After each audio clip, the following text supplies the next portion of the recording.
믿음이 있다라고 생각했던 사람들이 있었어요. 나는 복음을 분명히 안다. 그렇게 생각한 사람들은 자신보다 약한, 믿음이 약한 사람들, 여러분들 말씀이 기억나세요? 그러니까 날에 대해서 자유롭지 못하고 또 먹는 것, 마시는 것에 자유롭지 못했던 사람들이 있었죠. 아직 복음에 대한 온전한 이해가 없어서 그랬던 사람들이에요. 그런데 믿음이 강한 사람들이 그 사람들을 업신여겼다라고 우리 말씀을 배워왔었어요. 그러니 바울이 그렇게 업신여기는 그 믿음이 강하다고 생각했던 사람들한테 1절 말씀에 이렇게 권면하기를 오늘 말씀 시작하고 있어요. 어떻게 시작을 해요? 믿음이 강한 우리는 마땅히 믿음이 약한 자의 약점을 어떻게 하라고요? 담당하라라고 말씀하고 있어요. 담당하라, 이 말을 제가 원문 성경을 찾아보니까 무엇이라고 그 말씀의 단어의 뜻이 되어 있냐면 바스타조라는 말을 쓰고 있어요. 믿음이 약한 사람을 담당해라. 교회 안에 성도들에게 있어야 되는 하나의 그 신앙의 모습이 담당하라라는 거예요. 약한 사람들을 담당하다라는 이 말을 그 사전적인 의미를 좀 더 찾아보니까 견딘다라는 의미가 있어요. 이 견딘다라는 것은 밑에서 떠받친다라는 거예요. 어떤 무게가 짓누르고 있잖아요. 힘들잖아요. 그런데 그것을 계속 버티는 거예요. 그게 담당한다라는 의미에 들어있는 거예요. 또 어떤 의미가 같이 내포되어 있냐면 담당할 뿐만 아니라 버티는 것에서 끝나는 것이 아니라 그것을 짊어지고 이웃의 연약함을 내가 짊어지고 끝까지 책임지고 그것을 가지고 가는 거예요.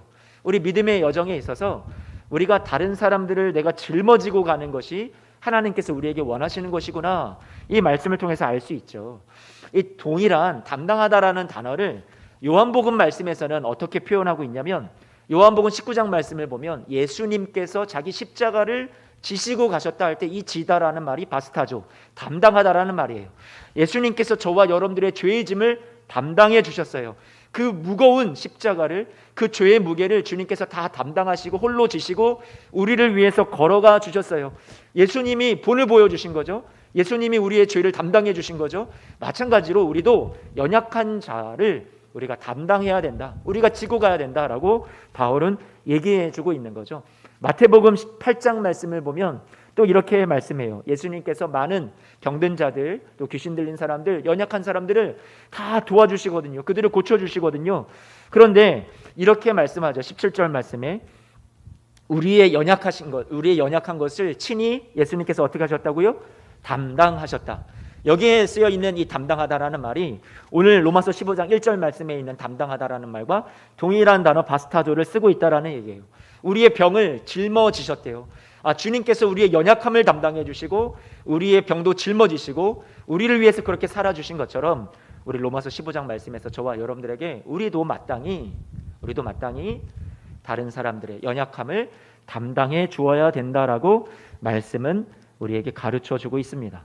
그리고 바울이 우리에게 권면하는 것은 자기의 기쁨을 위해서 살지 말아라 라고 1절 말씀해 주었어요. 나를 기쁘게 하는 것만을 위해서 살지 말고 어떻게 해요? 2절 말씀에 보니까 어떤 삶을 살라고 얘기하고 있어요? 우리 각 사람이 누구를 기쁘게 하라라고요? 이웃을 기쁘게 하고 이웃을 기쁘게 하는 삶을 살라라고 말씀해 주고 있어요. 왜요? 왜 우리가 그렇게 살아야 돼요? 3절 말씀에 나와 있죠. 예수님께서 본을 보여주셨기 때문에. 그리스도께서 자기를 기쁘게 하는 삶을 살지 않으셨대요. 그러니 우리도 예수님처럼 내 기쁨만을 위해서 사는 것이 아니라 이웃을 기쁘게 하는 삶을 살아야 된다라고 말씀하고 있는 거죠. 그런데 여러분 3절 말씀을 보니까 제가 약간 노랗게 여러분들에게 표시를 해놨는데요. 3절 말씀에 왜 예수님께서 자기를 기쁘게 하지 아니하는 삶을 사셨다라고 말씀하고 있어요. 그 말씀에 이렇게 되어 있죠. 기록된 바라고 말씀하고 있어요. 기록된 바. 여러분 여기에서 기록된 바라는 말은 무엇을 의미해요? 예수님께서 자기를 기쁘게 하는 삶을 살지 않으신 것은 기록된 성경 말씀 때문이라는 거예요. 예수님이 성경 말씀 때문에 예수님께서 자기를 기쁘게 하는 삶이 아니라 남을 기쁘게 하는 삶을 사셨다라는 얘기를 지금 하고 있는 거죠. 성경에 뭐라고 기록되어 있길래 기록된 곳이 어디일까요? 이 말씀은 시편 69편 말씀을 다윗이 시를 인용하고 있는 거예요. 69편 말씀을 우리가 7절 말씀인데요. 같이 한번 읽어볼게요. 시작.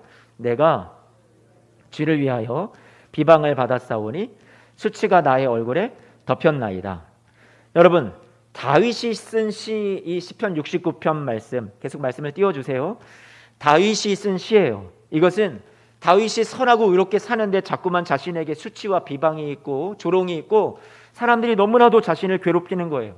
그런데 그런 고난과 핍박 가운데 다윗이 이 노래를 불렀거든요. 시편 69편을 통해서 하나님 앞에 믿음으로 승화시키면서 그 고난을 이겨나가면서 살았던 사람이었죠. 이 다윗이 불렀던 이 노래는 후대에 많은 사람들의 그런 애송가가 되죠. 그들도 노래를 부르는 거예요. 이 시편의 말씀을 가지고서 자신들이 의로운데 선하게 살고자 하는데 자꾸만 고난을 받아요. 사람들로부터 비난과 조롱을 받아요. 너무 마음이 어려웠던 거죠.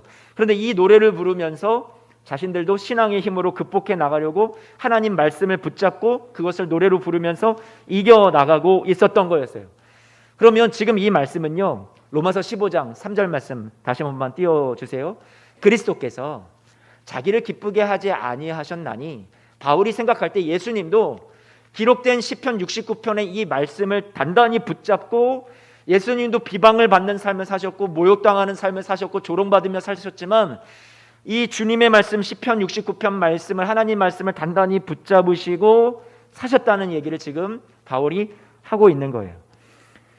시편 69편 7절 말씀이 예수님께서 자신에게 주신 말씀으로 받고, 그래, 내가 나를 기쁘게 하는 삶이 아니잖아. 하나님이 나를 이 세상에 보내신 것은, 아버지가 나를 보내신 것은 내 만족, 내 유익을 위해서 사는 것이 아니라 내가 비방을 받아도 그 비방을 달게 받으며 이 길을 걸어가라고 나에게 주신 삶이야 하고, 이 말씀이 자신의 삶에 그대로 이루어지기를 힘쓰면서 예수님께서 사셨던 거예요. 아, 시편 69편에 나온 말씀을 예수님이 붙잡으셨구나. 그리고 그 말씀이 자신의 삶에 그대로 이루어지기를 위해서 예수님이 사셨구나. 그래서 예수님께서 여러분 십자가를 지실 때 모든 비방을 받으셨어요. 수치가 나의 얼굴에 덮였나이다. 이 말씀이 그대로 예수님의 삶에 이루어지는, 성취되는 삶을 사셨다는 얘기예요. 시편 69편 다른 몇 구절들을 좀만 더 살펴보면, 시간이 없어서 다 살펴보지는 못하죠. 그런데 한 군데만 더 살펴볼게요. 그러면 예수님이 이 시편 말씀을 자신의 삶에 이루기 위해서 사셨구나, 단단히 붙잡으셨구나, 그것을 우리가 느낄 수 있을 거예요. 시편 69편 21절 말씀인데요, 21절 말씀 한 번만 더 우리 같이 한번 읽어봐요. 시작. 그들이 쓸개를 나의 음식물로 주며 목마를 때에는 초를 마시게 하였사오니. 다윗의 시예요. 다른 많은 구약의 성도들이, 또 이후의 성도들이 다 이 말씀을 받고 노래하고 그렇게 신앙의 힘으로 이겨나가고 있었어요. 그런데 예수님도 이 말씀을 자신에게 주신 말씀으로 단단히 붙잡고 자신의 삶에 이 말씀이 성취되기를 위해서 사셨다는 얘기죠. 그래서 여러분 시편 69편 21절 말씀처럼 예수님이 십자가에 지실 때 많은 비난과 조롱 받으신 것뿐만 아니라 쓸개를 탄 포도주를 마시셨어요. 또 해면에 적신 신 포도주, 초를 예수님께서 마시셨다고 복음서 말씀은 우리에게 기록해 주고 있어요. 그러니까 여러분 우리는 알 수 있죠. 예수님께서 평소에 이 시편 말씀을, 다윗의 시를 잘 알고 계셨고 이 말씀을 늘 묵상하시고 늘 힘을 얻으셨는데, 예수님께서 이 말씀을 단단히 자신의 것으로 꽉 붙잡으시고 그 말씀대로 자신의 삶이 이루어지기 위해서 그 길을 걸어가셨다라는 것을 우리는 알 수 있어요. 비방의 길이에요. 조롱의 길이에요. 그리고 십자가 고난의 길이에요. 죽음의 길이에요. 그런데 왜 그 길을 걸어가셨어요? 우리를 살리시려고. 자신의 기쁨을 위해서 아니라 우리의 기쁨을 위해서, 우리를 행복을 주시려고, 우리에게 구원을 주시려고, 생명을 주시려고 예수님께서 이 길을 자원하여 걸어가셨고 말씀이 이루어지는 삶을 예수님께서 사셨다는 얘기예요.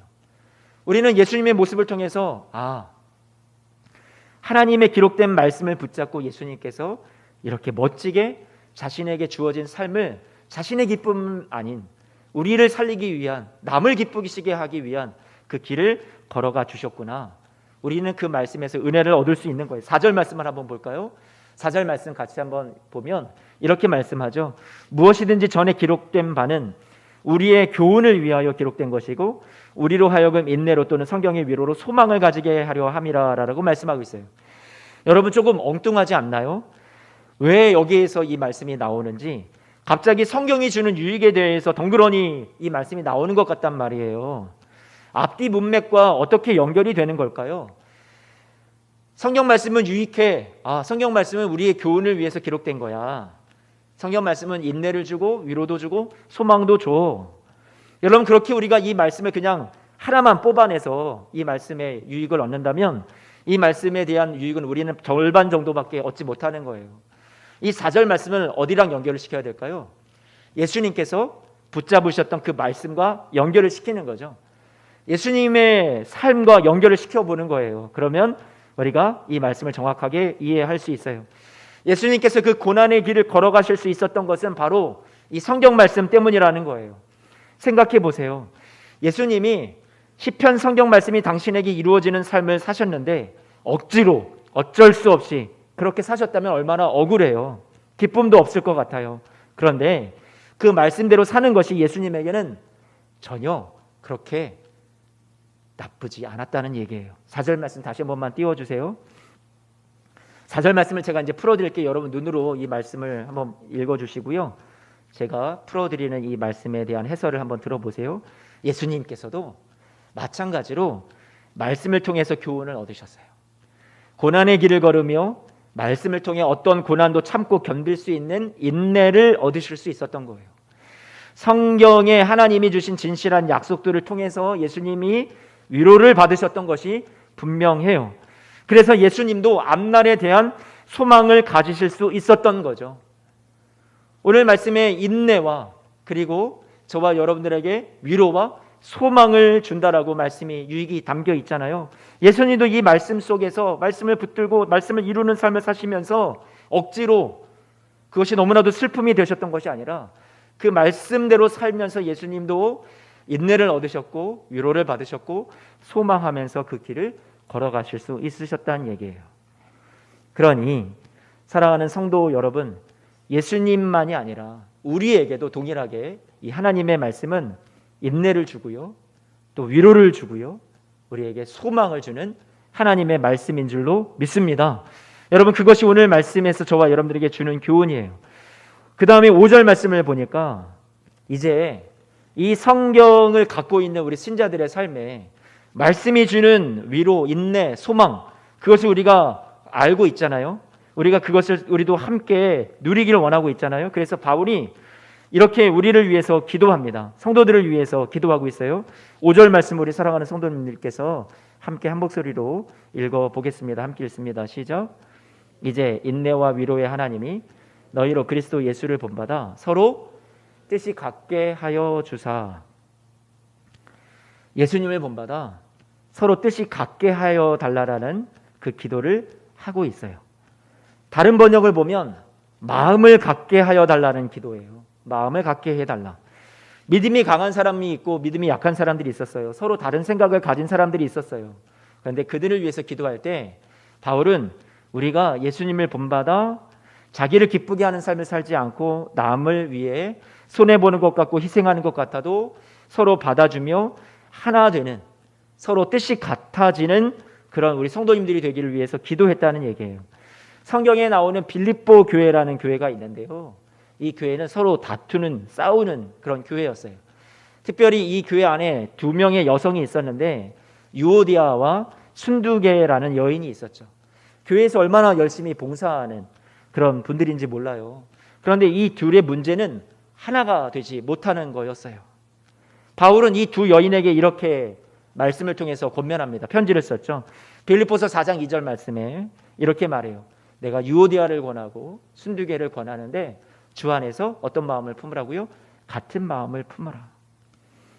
어떤 같은 마음이요? 2장 2절에 이렇게 또 바울은 표현했습니다. 마음을 같이 하고 같은 사랑 가지고 뜻을 합하고 한 마음을 품어. 2장 3절에 아무 일에든지 다툼이나 허용으로 하지 말고 오직 겸손한 마음으로 각각 자기보다 남을 어떻게 하라고요?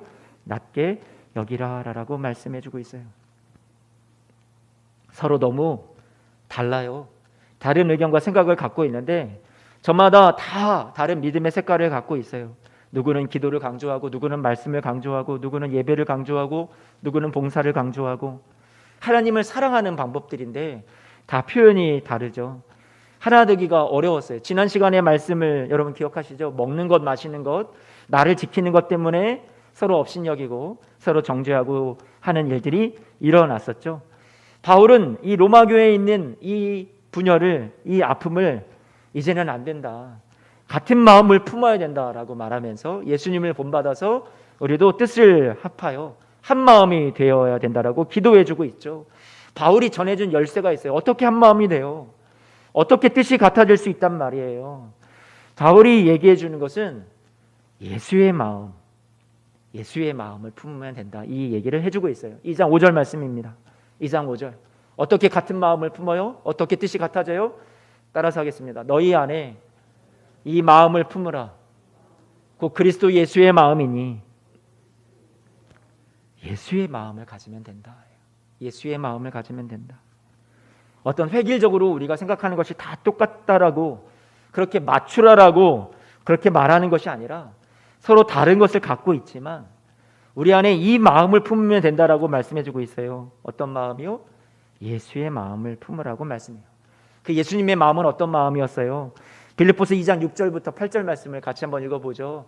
여러분, 이 말씀 우리 가슴에 새기고 주님 제게 이 마음 주세요, 그렇게 기도하는 마음으로 함께 읽어봐요. 시작. 그는 근본 하나님의 본체시나 하나님과 동등됨을 취할 것으로 여기지 아니하시고 오히려 자기를 비워 종의 형체를 가지사 사람들과 같이 되셨고 사람의 모양으로 나타나사 자기를 낮추시고 죽기까지 복종하셨으니 그 십자가에 죽으심이라. 아멘. 여러분 안에 이 마음이 있으세요? 제가 찔림을 받고요, 저도 너무 부족하죠. 여러분들도 이 말씀을 받으시고 내 안에 예수의 마음을 주십시오. 하나님, 제가 다른 사람들과 동등됨으로 여기지 않고 나를 낮추고 나를 비우는, 그래서 하나님 앞에 저도 다른 사람들을 섬기고 그렇게 낮아져 섬길 수 있는 그런 예수의 사람이 되게 해주십시오. 기도하는 마음이 우리 안에 있었으면 좋겠어요. 다른 사람들과 서로 뜻을 맞추는 것은 예수님을 본받는 길밖에 없었다라는 거예요. 예수님을 본받아 살고자 할 때 자연스럽게 맺혀지는 우리의 삶의 열매가 하나됨이라는 얘기죠. 예수님을 본받으려는 마음이 없다면 하나됨은 이루어질 수가 없는 거라고 말씀해 주고 있어요. 15장 6절 말씀입니다. 오늘 본문 로마서 15장 6절. 한 마음과 한 입으로 하나님 곧 우리 주 예수 그리스도의 아버지께 어떻게 하라고요? 영광을 돌리게 하려 하노라. 우리의 하나됨은 그 자체가 바로 무엇으로 연결이 되냐면요, 영광된 예배가 되는 거예요. 로마서 12장 1절 말씀 여러분 기억하세요? 우리가 하나님 앞에 우리 몸을 거룩한 산 제사로 드리자라고 얘기했어요. 삶의 예배라고. 얼마나 많은 헌금을 드렸냐, 얼마나 많은 기도 시간을 드렸냐, 얼마나 많은 봉사를 했냐, 그것이 하나님께 영광이 될 수 있어요. 그런데 무엇보다도 하나님께서 정말로 기뻐 받으시는 그 영광된 삶은, 예배는 죄인된 원수를, 우리 사람들을 향해 우리의 약함을 다 담당해 주신 그리스도 예수를 본받아 우리도 서로의 약함을 담당하고 하나 되기를 우리가 힘쓸 때 이것이 하나님 아버지께 영광이 된다. 그것이 예배가 된다. 하나님이 기뻐 받으시는 영광된 예배다라고 말씀해 주고 있는 거죠. 그래서 15장 7절 말씀 이렇게 말합니다. 함께 읽습니다. 시작. 그러므로 그리스도께서 우리를 받아 하나님께 영광을 돌리신과 같이 너희도 서로 어떻게 하라고요? 받으라라고 말씀해 주고 있어요. 우리가 서로 다 부족하죠. 약점이 많죠. 그런데 하나님이 우리를 받아주셨어요. 이 복음을 우리가 진정 믿는다면, 그 은혜를 깨달았다면 우리도 이제 서로가 서로에게 그의 불완전함과 약점과 그들의 약함을 우리가 받고 품어줄 수 있는 우리 넉넉한 우리 사랑하는 성도님들 모두가 되시기를 축복합니다. 복음에 대한 이해와 서로를 받아주는 것이 정비례한다라고 말씀은 계속 우리에게 가르쳐주고 있어요. 예수님의 어떤 모습을 우리가 좀 더 본받아야 되냐면 8절 말씀, 9절 말씀에 바울이 조금 더 설명을 해주고 있어요. 8절 말씀 한번 볼까요? 이렇게 말합니다. 내가 말하노니 그리스도께서 하나님의 진실하심을 위하여 할례의 추종자가 되셨으니. 여러분, 이게 무슨 말일까요? 할례의 추종자가 되셨다. 왜요? 이 무슨 말이에요? 할례의 추종자가 되셨다. 말이 너무 어렵잖아요. 이 말은 세번역 성경을 보니까 할례의 추종자가 되셨다는 말은 이렇게 표현합니다. 할례를 받은 사람들의 종이 되셨다. 유대인들의, NIV 성경은 유대인들의 종이 되셨다 이렇게 표현하고 있어요. 추종자라는 말 대신에 번역이 좀 어려운데요, 그냥 종 이렇게 표현하면 될 것 같아요. 그러니까 할례 받은 사람들은 유대인들이잖아요. 그 유대인들을 섬기기 위해, 유대인들을 품기 위해, 유대인들을 얻기 위해, 구원하시기 위해 예수님이 유대인들처럼 되셨다는 얘기예요. 그들을 섬기는 자로 오셨다는 얘기예요. 그리고요, 이것은 어떤 의미냐면 구약의 율법과 규례를 중시하는 유대인들을 품고 그들을 사랑하셔서 그들이 종이 되어 주시기까지, 그들보다 낮아지는 섬김의 삶을 사시기까지 그들을 살리시기 원하셨다는 거예요. 왜요? 그들을 얻기 위해서. 또 9절 말씀을 보니까 유대인만 그랬을까요? 아니요. 예수님은 유대인만 품어주신 것이 아니라, 자신을 대적하는 유대인들만 품으신 것이 아니라 이방인들도, 자신을 알지 못하는 이방인들도 품으셨어요. 그 긍휼하심으로 말미암아 하나님께 그들도 영광을 돌리도록, 자신의 삶을 통해서 영광이 하나님 받으시도록 이방인들도 어떻게 했어요? 다 품어주셨어요. 할례를 받지 않은 이방인들도 그들을 섬기기 위해서, 그들을 구원하기 위하여서 하나님과 원수로 행하던 그들을 위해서 죽어주심으로 그들에게 구원과 생명의 길을 열어주시고 하나님께 영광 돌리는 삶을 예수님께서 사셨다라는 얘기죠.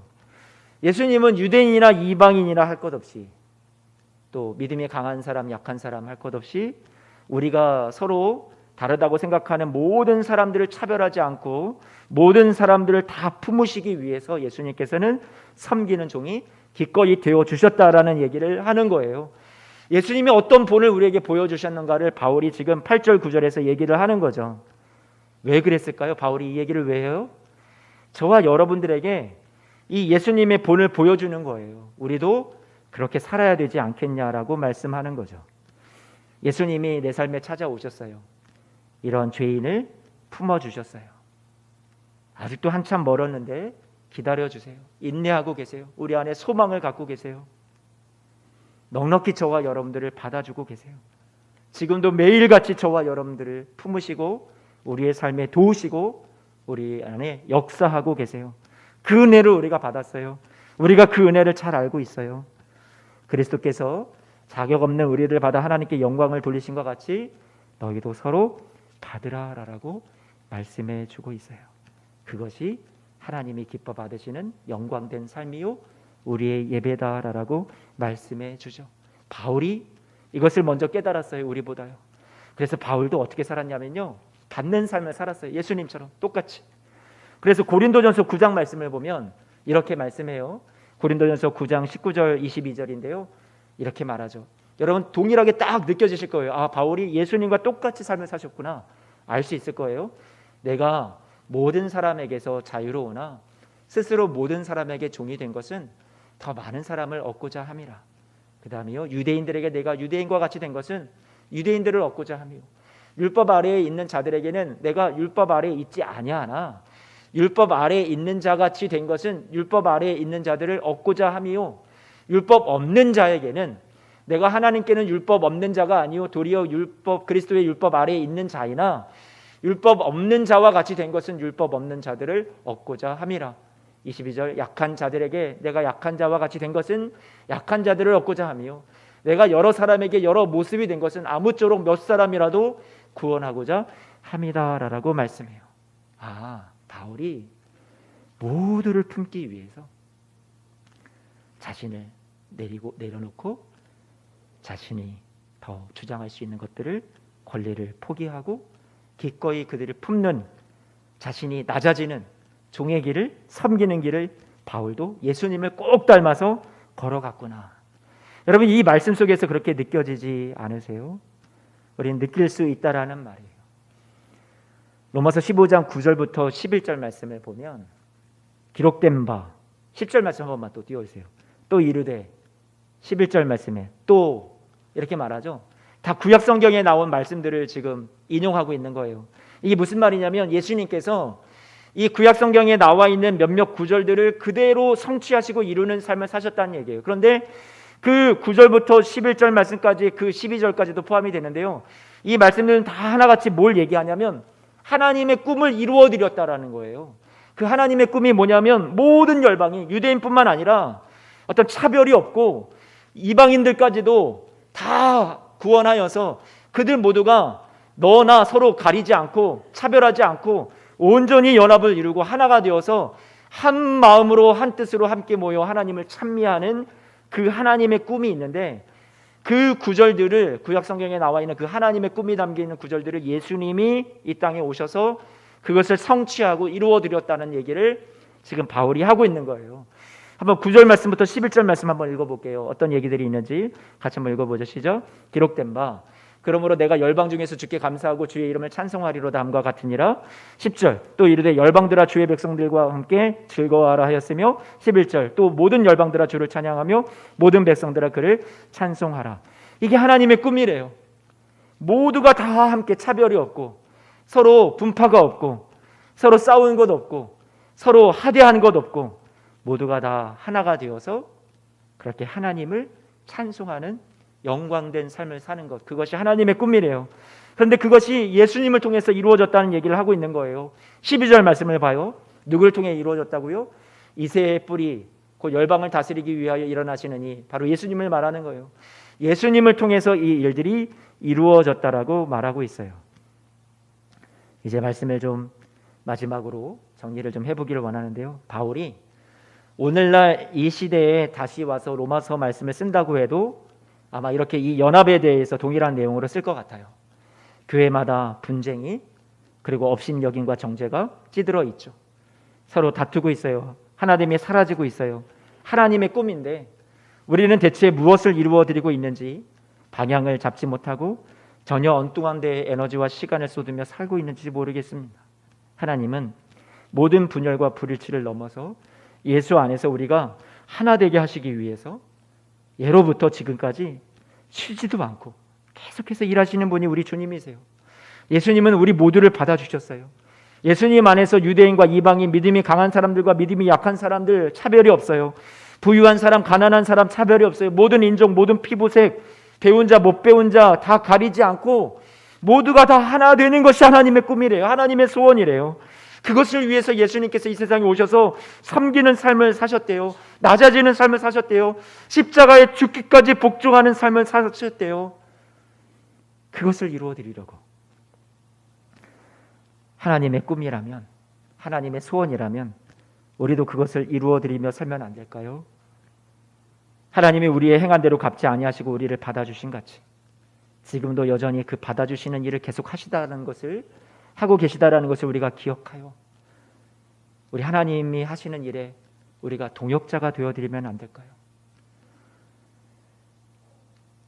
서로 연약한 자들의 짐을 짊어지고 그를 세워지고 고치고 그에게 하나님의 사랑을 알게 하는 전달자로서, 하나님의 동역자로서 하나님이 저와 여러분들을 이 세상에 보내셨다는 사실을 우리가 기억하시기를 바랍니다. 그리고 그 하나님의 꿈과 소원을 이루어 드리는 것이 우리의 신앙생활이에요. 우리가 예수님을 본받을 수 있는 것은 단지 희생하고 양보하고 고난을 자처하고 나의 기쁨을 위해 살지 않으므로 정말 슬프기만 한 삶을 살라는 것 아니에요. 예수님처럼 우리도 말씀을 붙들고 사는 것, 여러분 행복할까요? 아닐까요? 어떨 것 같으세요? 행복할까요? 아니면 슬프기만 할까요? 억지로 끌려가는 것 같을까요? 어떨까요? 13절 말씀이 그 말씀의 해답을 우리에게 결론으로 맺어주고 있어요. 13절 말씀 같이 한번 읽어봐요. 시작. 소망의 하나님이 모든 기쁨과 평강을 믿음 안에서 너희에게 충만하게 하사 성령의 능력으로 소망이 넘치게 하시기를 원하노라. 아멘. 이 길을 걸어갈 때 손해보고 슬프고 억지로 가는 것 같은 그런 삶이 아니라 소망의 하나님이 저와 여러분 안에 모든 기쁨과 평강을, 여러분이 그 붙드는 그 말씀 붙잡고 가는, 말씀대로 살고자 예수님 본받고자 하는 그 믿음 안에서 여러분들에게 충만하게 평강과 기쁨을 채워주셔서, 우리가 할 수 없어요. 하나님 내가 이거 어떻게 해요? 아우 힘들어요. 지쳤어요. 말씀 한 번만 계속 또 띄워주세요. 그럴 때 주님께서 아니야, 성령의 능력으로 내가 너를 도와줄게. 여전히 이것이 소망이 있는 삶이라는 것을 내가 너에게 알게 해줄게. 해서 성령의 능력으로 여러분들 어떻게 해주신다고요? 소망이 넘치게 하여 주신다라고 약속해 주고 계세요. 말씀이 여러분들을 지금 축복하고 있습니다. 여러분 걸어가는 그 길이 힘들어 보이지만, 예수님처럼 말씀 붙잡고 가는 것이 어려워 보이지만, 인내하고 말씀을 통해서 위로를 받고 말씀 안에서 소망을 우리가 얻을 수 있다고, 주님께서 주시는 참된 기쁨과 평강을 믿음 안에서 우리가 충만하게 경험할 수 있다고 주님께서 우리에게 약속해 주고 계세요. 격려해 주고 계세요. 사랑하는 성도 여러분, 저와 여러분들도 우리가 지금 걸어가는 이 믿음의 여정 가운데 말씀을 통해 인내와 위로와 소망이 넘치는 삶이 되시기를 축복합니다. 우리 모두가 예수님을 본받고 하나가 되고 서로의 연약함을 받아줌으로 기쁨과 평강이 충만하게 되시는 삶을 사시기를 소망합니다. 하나님을 예배하는 삶이에요. 이것이 영광 돌리는 삶이에요. 하나님께서 저와 여러분들 죄인이지만 죄인으로 태어나 하나님 없이 살다가 예수님을 만나서 우리가 새 삶이 주어졌어요. 예수님 걸어가신 길이 뻔히 우리 앞에 놓여 있는데 우리가 여전히 나만을 위해서 살지는 않았나. 저도 돌아보고 여러분들도 돌아보기를 원합니다. 다른 이들을 받아내지 못하며 예수님과 무관하게 산 나의 죄를 오늘 하나님 앞에 회개하고, 언제까지 하나님 내가 이렇게 살아야 될지 모르겠습니다. 정말 더 이상 이런 소모된 가치 없는 그런 시간들을 허송하며 보내지 않게 하나님 나를 도와주세요. 우리를 통해 아버지의 꿈이 이루어지는, 하나님 역사에 동참하는 동역자의 삶이 될 수 있도록 하나님 나를 좀 이끌어 주세요. 그래서 하나님이 주시는 기쁨과 평강을 나도 경험하고 소망이 넘치는 삶을 나도 경험할 수 있는 그런 하나님, 그런 제가 될 수 있도록 도와주세요. 함께 기도하는 우리 사랑하는 모든 성도님들 다들 되시기를 주님의 이름으로 축복합니다. 기도하겠습니다.